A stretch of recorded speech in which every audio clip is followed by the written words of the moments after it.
It's funny, Jeff and I go back a long way. I was at the University of Kentucky coaching, and I'd been a high school coach in the state for a long time. And Jeff, when I first met Jeff, I didn't like Jeff. And Jeff didn't like me worse than I didn't like him. We had a camp, a 7-on-7 camp, I think it was, and they rained it out, and he was pissed off, and I was pissed off, and I kept thinking, who's that asshole? And, a few years later, I found out who the asshole was, and we got to be good friends, and Jeff has been one of our best clients because he's taken some programs that have never been successful and done a really good job. And Jeff is a huge asset for us. We hired Jeff. Obviously, he's the head coach. He works part-time, you guys, a lot of you guys in this room. I've seen lots of the emails that you've sent about thanking Jeff for what he's done for you, but we appreciate everything that you've done, Jeff, over the years, and he's done a great job. I'm going to go through game planning. I'm going to hit this stuff pretty fast. These PowerPoint stuffs are in your thumb drives. If there's anything that's missing when we're done, just remind me and we'll put it up on Team Highway. But most everything I put together is there. Watching film when I'm game planning. I talked about this yesterday. I watch first games from beginning to end. I want to get a feel for the game. I want to know what happened. What was the scores the game went on, and also what was the personality of the defensive coach. Because a lot of times a defensive coach's ego will show up when you watch a game from beginning to end. You'll find out what type of personality he has. Then I watch everything by formations. I watch 2x2s first because I do 2x2s on Monday. Then I watch 3x1s. Then I watch empty and 2-back and special formations. Basically, special means 2 or 3-back stuff.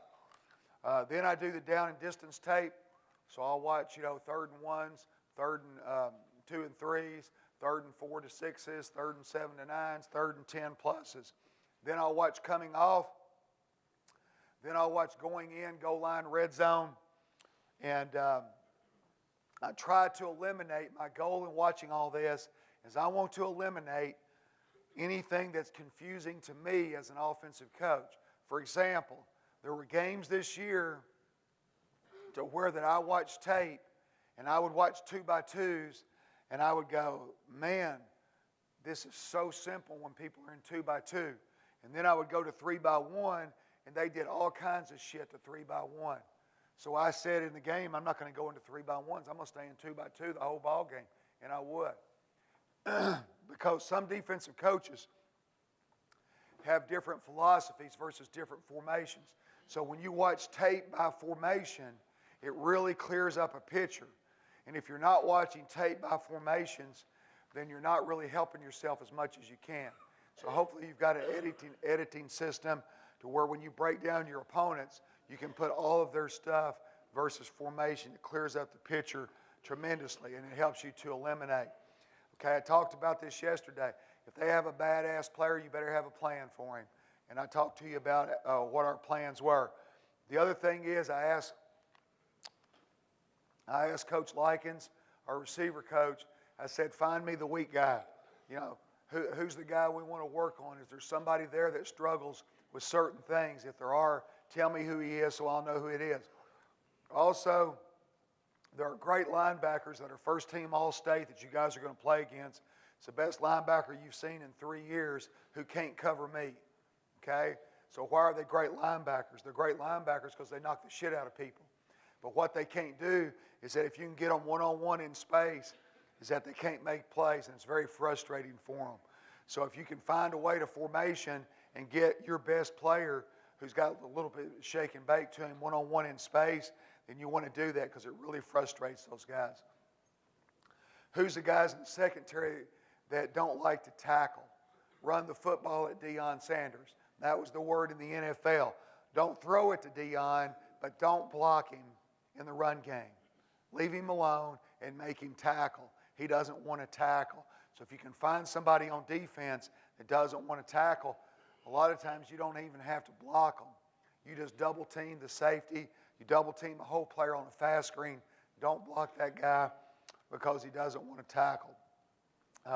And that's the not tough guys. Throw screens to the guys that aren't very tough. watch the film and see who quits when they're tired. It's really important to know. Down and distance deals, you got a badass, but when he gets tired, they take him out of the game. If you go attack, you can't get out of the ball game. So attack that guy. Who is easy to cut and who do you have to cut early in the ball game? Is the defensive coordinator emotional? If he's an emotional guy, piss him off. Find a way to get him pissed off some way in the game where it becomes you against him. Watch the guy, the banty rooster before the game. You've all seen him, and he's walking around like this, huffing and puffing, doing all that shit, and which is great if his talent's really good, but you can fuck with those guys, which is really fun to do. Hal Mummy, I thought, did a brilliant thing. Hal, his deal at Kentucky that made him really good was he was so confident.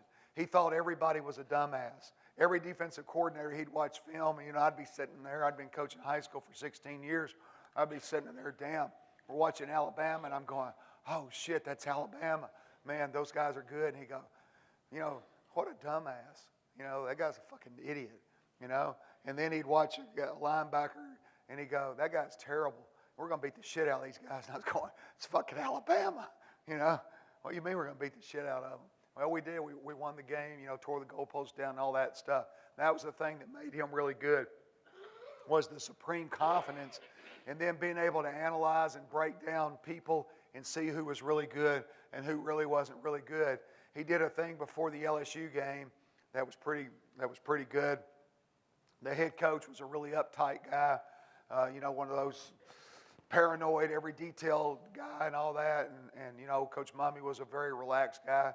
And so before the game, he's standing out there talking to the head coach like the head coaches do. And he's sitting there and the crowd's buzzing and all that stuff.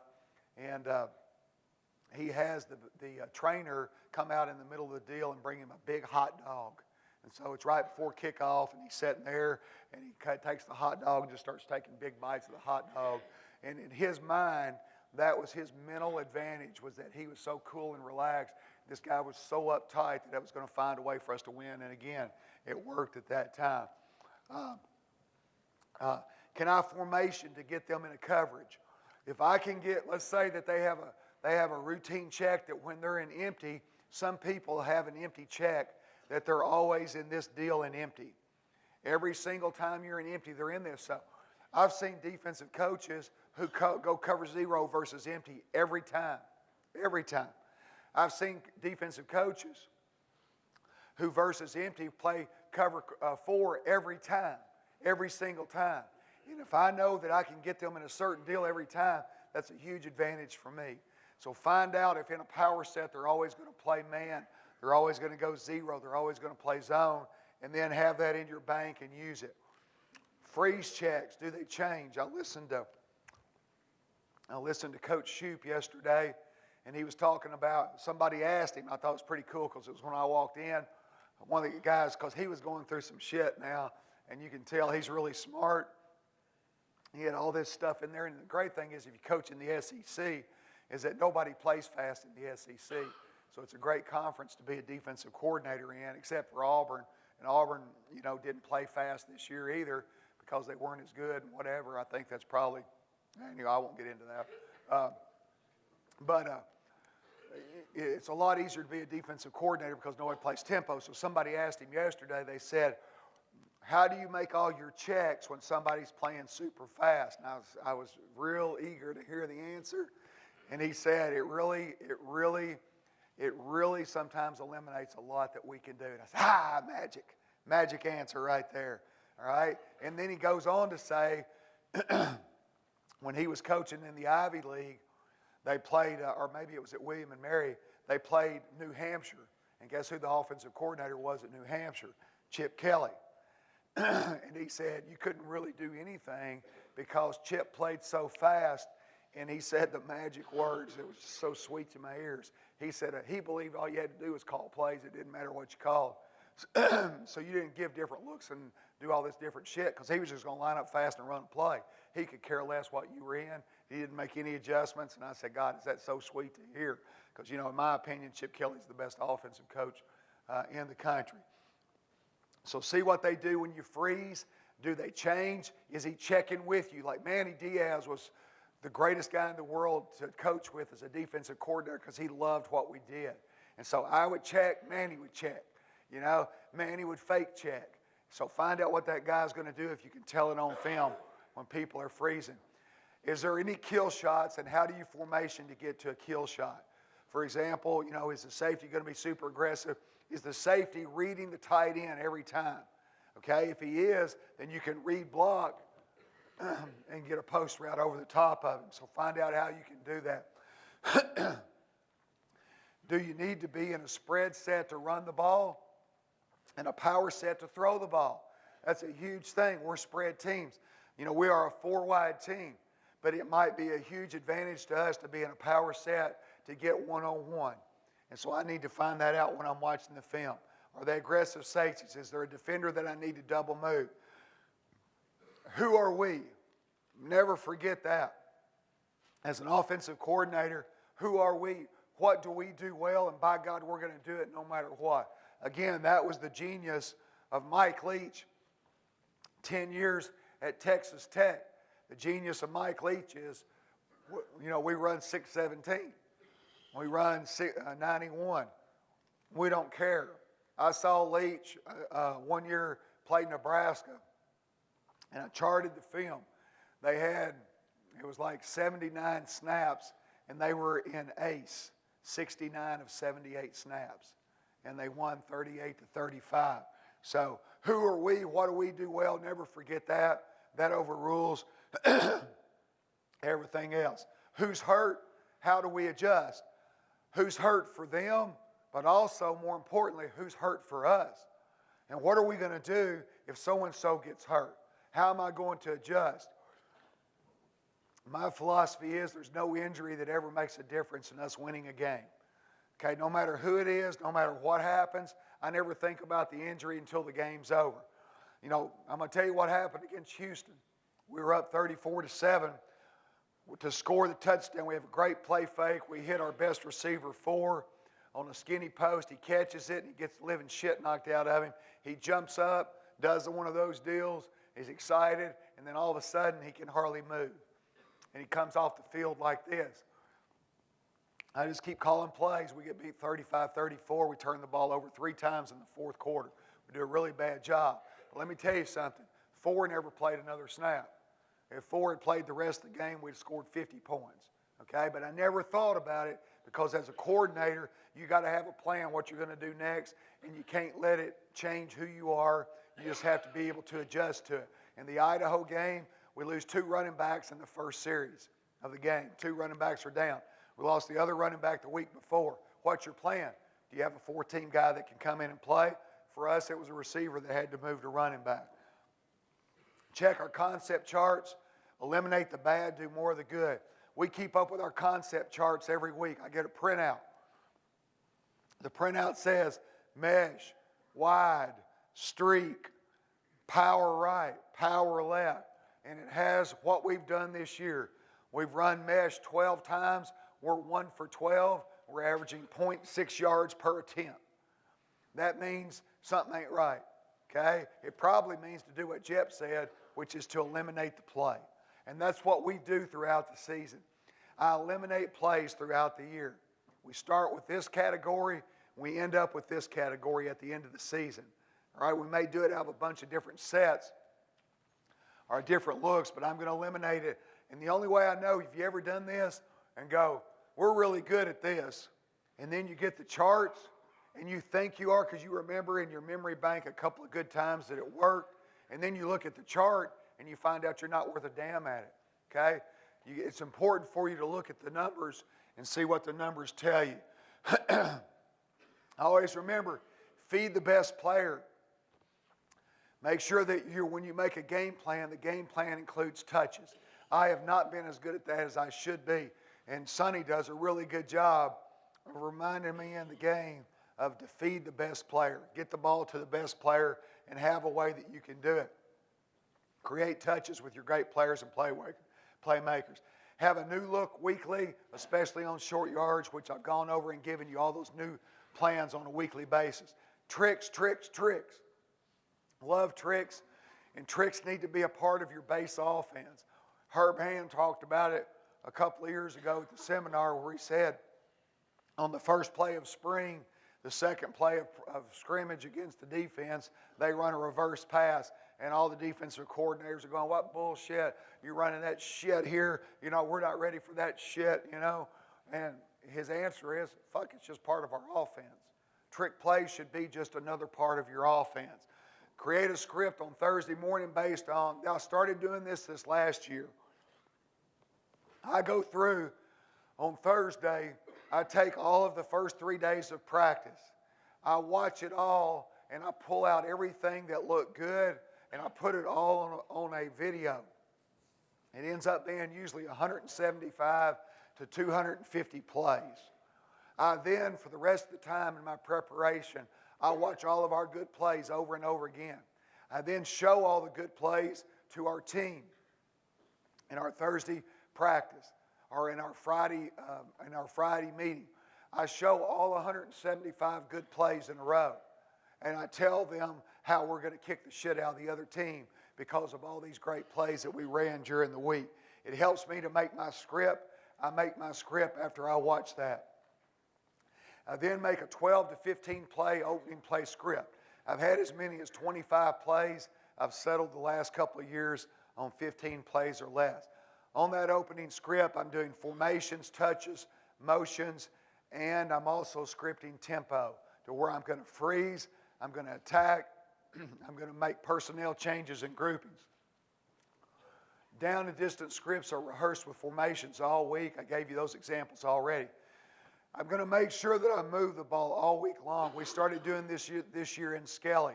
On Skelly now, we start on the -40 and we move the ball 7 to 8 yards every play no matter what the result is. So in other words, we're on the -40. If we threw an incompletion, the next ball's on the -47. Next on the left hash. The next play we throw a touchdown, the ball moves up 7 yards and it's on the right hash. Next play it moves up 7 yards, it's on the middle. We go down the field. It's good for the defense. It's also good for us to work the zones of the field as we go down. We get to the red zone and we go a play from the 12, we do a play from the 7, play from the 3, and then we go back and we start again. That's something I've never done before, and I really like how it helped us this season. Okay, Thursday, I do all of our tricks. We do them all together at one time. We may have run them against our defense. If there was something that week that I really wanted to see if it was going to work, I'll experiment against our first team defense and throw it in and look at it. I always want to make sure that I don't have these key mistakes. If you look at the key mistakes, the number one key mistake in game planning, I've done a horrible job the last 2 seasons, the first game of the year. We played Southern Miss, which, this year finished 12-1. They're really are 10-2 or 11-2, I guess it was. They're a really good football team. They played great defense this year. Dan Dish came down from Illinois, took over, did a great job. I had so much shit that we were not good at anything. My problem in the summer is I think of too much stuff. And then we go out and we don't look very good. I'm not going to do that this year. I promise you, we're going to look damn good on the first game this year. Okay? The other big mistake people make is they invent the new offense of the week. They watch film and they go, holy shit, look at what these guys did, and they try to put their offense in that week, which is really stupid. Panic after an ass whipping. Okay? You get your ass handed to you and totally panic. All right? We go and play, so say we went and played Alabama the third game of the season, and we finished with 3 first downs and 27 yards of total offense. So I go, holy shit, none of this shit works. No, Alabama works. Don't panic. Stay with the plan. We were 1-4. What did we do? We eliminated stuff, stayed with the plan, did the same thing, practiced the same way every single day. Biggest mistake a lot of guys make is they practice too long. And if you're practicing too long, you're killing your players. That's the thing Rush Probst taught me. Rush, every year, no matter where he's been, almost every year goes to the state championship game. So he has a 15-week calendar. And as the season gets longer, after game 10, 11, 12, it starts to get shorter every day. So you'll notice when you look at our practice schedules in your thumb drive, week 1 versus week 14 for us is that we might have had 18, 19 periods week 1. By the end of the season, we're at 13 or 14. But notice another thing when you look at the schedule this year, we had 5-minute periods at the beginning of the year. At the end of the year, we might have had 4 minutes, and even on some days, we would have 4 and 3-minute periods, to where that a 16-period day was an hour or less. Why? Because good players need their legs to play. It's a long season. The more you shorten it, excuse me, the better chance that you have. Okay? Script plays, not players. Build a cheat sheet for your calls, reminders weekly on your game planning. Have a cheat sheet for your calls. I have sheets that I look at, but the best games are when I never have to look at them. I have a script to go to, and when we're really doing good, it's when I'm just calling plays because I get a great feel for the game. I don't necessarily read the long script. And I've cut that every year. I've tried to cut it more and more. Know your plan so good that you never have to look at it. Keep it simple, stupid. Don't be afraid to repeat a great plan. You got a great game plan. It worked. You scored a bunch of points. I told you guys this a couple of years ago. We played Oklahoma State at Troy. We had 600 and something yards of offense. And we whipped their ass every which way known to man, okay? So on a Friday night on ESPN, it basically got me hired at Auburn because of that ball game, which was not probably a good thing. And what I did later in the season was we had a couple of games where we played pretty good because we were pretty good that year on offense, but we weren't playing great. So you know what I did? I didn't tell any of the assistant coaches. I took the Oklahoma State game plan.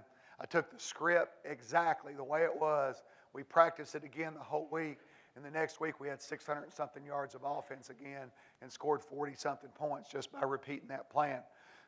So that's a pretty good idea. Have your plan for injuries, and make sure you practice clock situations, both running the clock and also being down.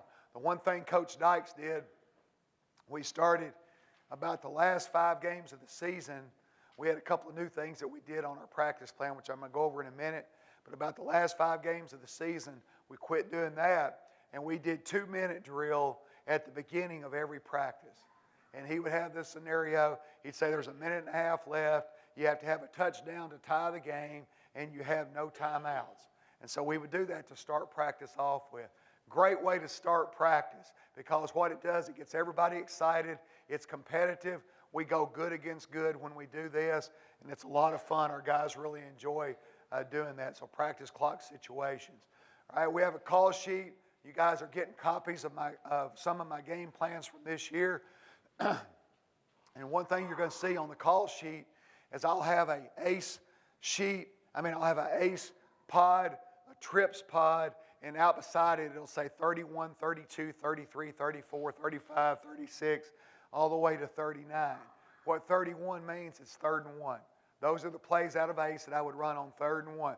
32 plays out of ace, I would do it. So from every formation, I can glance and see, I want to be an ace and it's 3rd and 3. What would I run in that set, in that formation? So I have that for every single one of the categories. I also then have a trick category, and then I have my coverage call beaters. If I've got plays that are going to be better versus cover 0, cover 1, cover 4, cover 2, etc. I also on my call sheet have a screen pod, and then I have the opening script. And sometimes I'll go ahead and script the second half, the first 6 or 7 plays of the second half, and I save plays for the second half that they haven't seen. My halftime adjustments are normally meet with the staff, look at the chart, take the yellow plays that work good, have those plays scripted for the second half, as well as suggestions from the assistant coaches for what they think we need to do.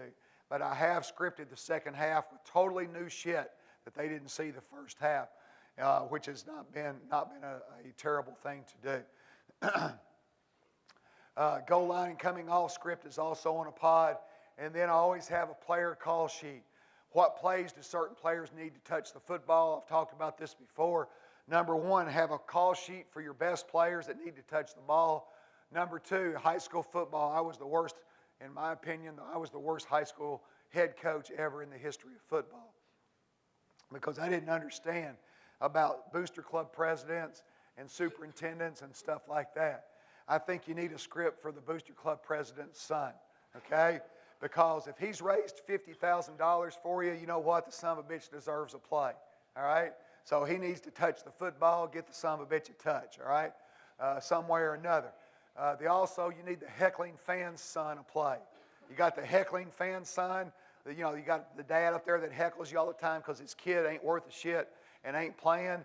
Design a play for him to where he gets to carry the ball and run it to the strength of the defense and get the shit beat out of him, right? And then look up in the stands and go, you want me to run it again? Okay? That's why I wasn't a great coach in high school. Reminders, I have reminders on there. I have a little piece you'll see on there that says reminders, and it says, Tony, don't forget tempo. Tony, don't forget screens. Tony, don't forget to give the ball to Quentin 10 times this ball game. Tony, so have your little reminder deal that you look at all the time. I also have a concept page. The concept page a lot of times helps me more than the script does. The concept page has labels on it. It has every run concept that we have. So under the run concept, it's got zone, power, dart, bounce, toss, etc. Pass concept, streak, cross, stick, etc. Formation. All my formations are on there to remind me, did you do this, Tony? Screen concepts, all of them are written down there. Play action concepts are on there. All right? Game day reminders is that on game day, what we do with our kids is that we bring them in and we show blitz tape. Coach Yenzer puts it together. He has, this is a great idea. He has the team we're playing, the blitz that they run against another team. The center calls it out. The center goes 5-0, 5-0. Mike is so-and-so. The quarterback then makes the call of where his eyes are going to be. This is all of us sitting in a room together. The center makes the directional call for the O-line, and we run the blitz. Then we show a cut of us going against that blitz in practice that week, a perfect rep of us defeating that blitz that week. It's a great idea. Okay, it only takes about 10 minutes to do. So we have the blitz, and then us beating that blitz in practice that week, and we show the cut of that. Great idea.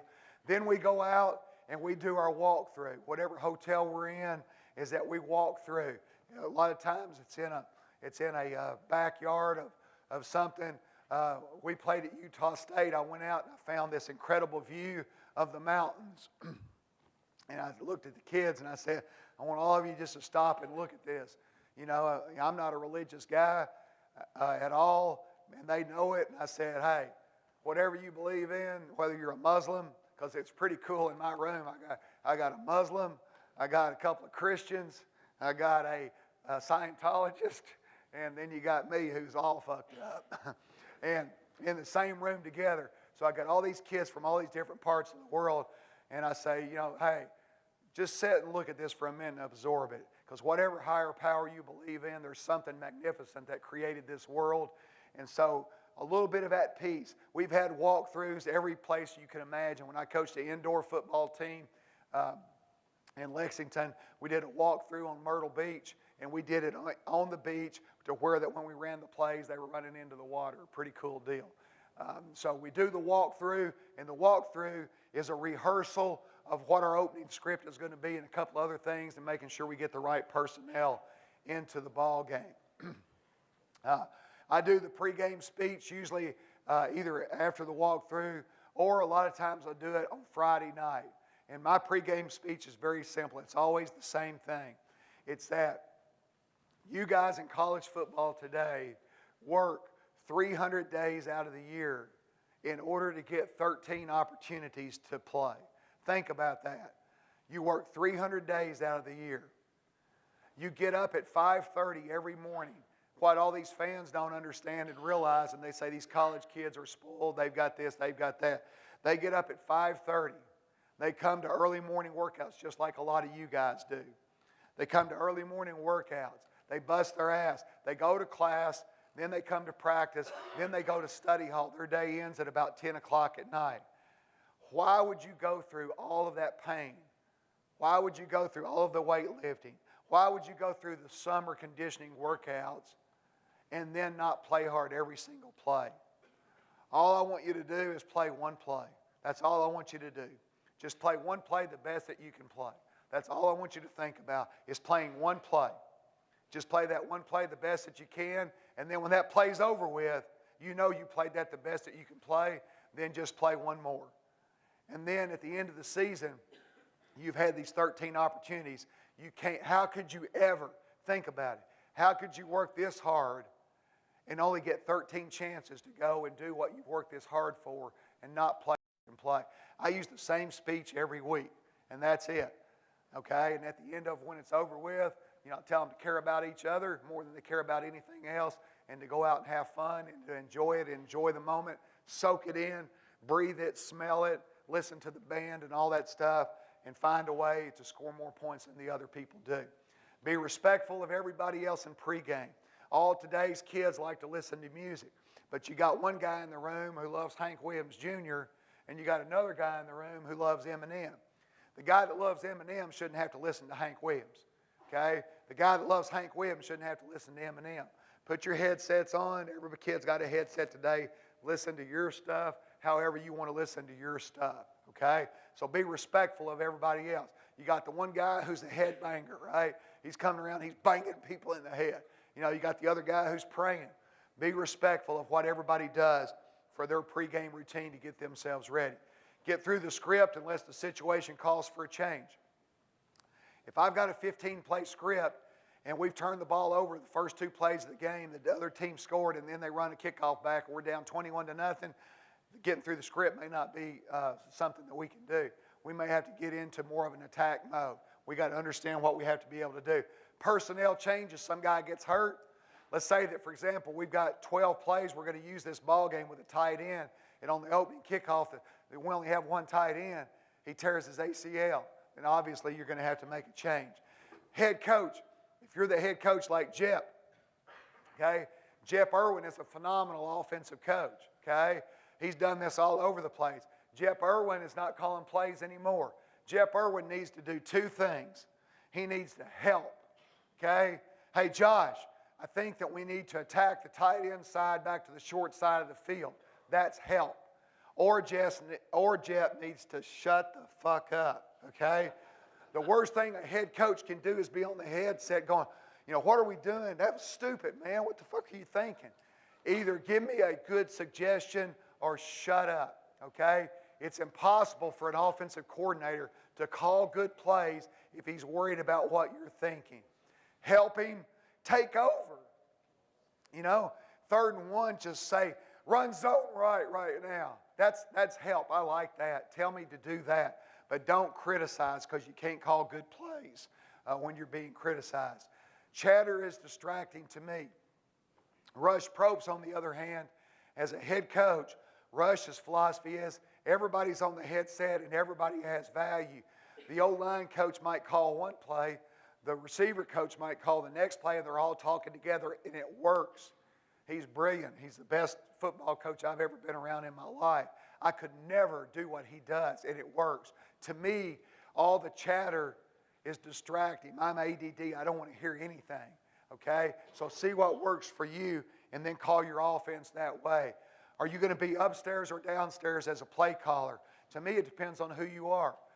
I'm an emotional guy in practice. I am a prick. I am the guy who is MFing, dog cussing everybody. I'm on everybody's ass. I'm controlling the tempo of practice. So I should be on the field, but I don't have to be. I've got a great offensive line coach who the offensive linemen are afraid of. They are genuinely afraid of him. I don't need to say anything to him. I've got a great receiver coach, and I've got a head coach who's been in this offense for about 17 years now. I don't have to be on the field. I call better plays from the press box. So I'm in the box. If I didn't have all that, I'd be on the field, but because I do. Find out what's good for you. Head coach, have a 4th down strategy and help the play caller out. It's a huge advantage to me if we cross the 40-yard line and you tell me, hey, Tony, you got 4 downs. When you tell me I got 4 downs, I'm damn good on 3rd and short. If I don't know if I've got 4 downs or not, I'm not as good on 3rd down calling plays. So let me know. If it's 3rd and 9 and I know we're going for it on 4th down, all I need to do is get 5 yards. If it's 3rd and 9 and I got to get 9 yards, I need to know. So make sure that you have it and you do it. Game day coaching duties, offensive line coach, he's the fix-it guy. If it's broke, fix it. Where'd the blitz come from? I need to, you damn well better be fixing it. You and the running back coach better be able to get it fixed. The other thing the offensive line coach needs to do is remind me to throw more screens. Come up to me in the game on the headset and say, Tony, throw more screens. My guys are getting their ass whipped, okay? Drop your ego like Jep said. Wide receiver coach, find the kill shots. Tony, double move. We can run an out and up against this guy whenever you want. Run a slant stutter against this guy right now. Call the kill shot. Running back coach, fix it and call it. Head coaches, they're 4 downs or 3. Play caller, find what works and run that damn thing until they stop it. I had a young coach stop me the other day and he goes, Coach, you talked about running the same play over and over again. What do? Do you motion, change the formation? Do you do this? I said, hell no. If it works, if we run trips right, zone right, and get 7 yards, the next play I'm going trips right, zone right. If he gets 6, I'm going trips right, zone right. If he gets 6, I'm going trips right, zone right. If he gets 5, I'm going trips right, zone right. When I say the same play, I mean the same play over and over and over again. Keep doing it until it's done, okay?